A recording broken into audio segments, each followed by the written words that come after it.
Back to one of our top stories. The New South Wales Parliament has passed sweeping gun and protest reforms after being urgently recalled this week in the wake of the Bondi terror attack.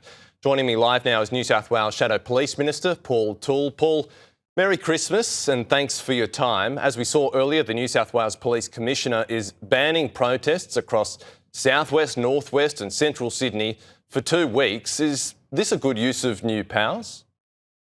Well, I think this is some of the new powers that have been introduced into the New South Wales Parliament.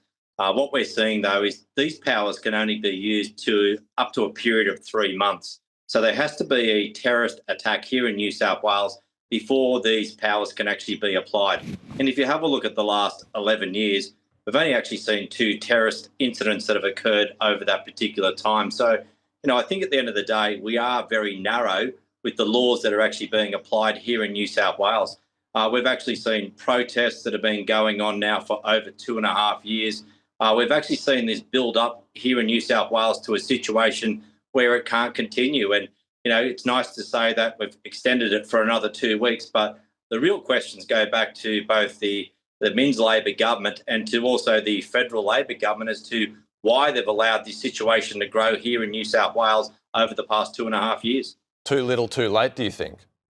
Absolutely. And I think, we've been calling on the government to do something about this now for over 2.5 years. If we all go back to the 7th of October 2023, we saw the Sydney Opera House, the steps of the Sydney Opera House being used for a political protest. And this was actually broadcast around the world.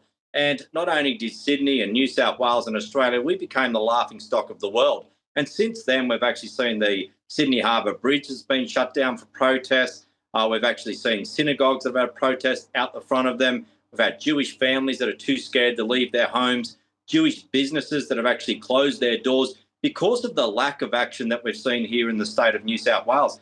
The opposition for over 2 years has been saying to the government that we need to stop these protests because you can't continually have protests on critical infrastructure shutting down a city at the end of the day.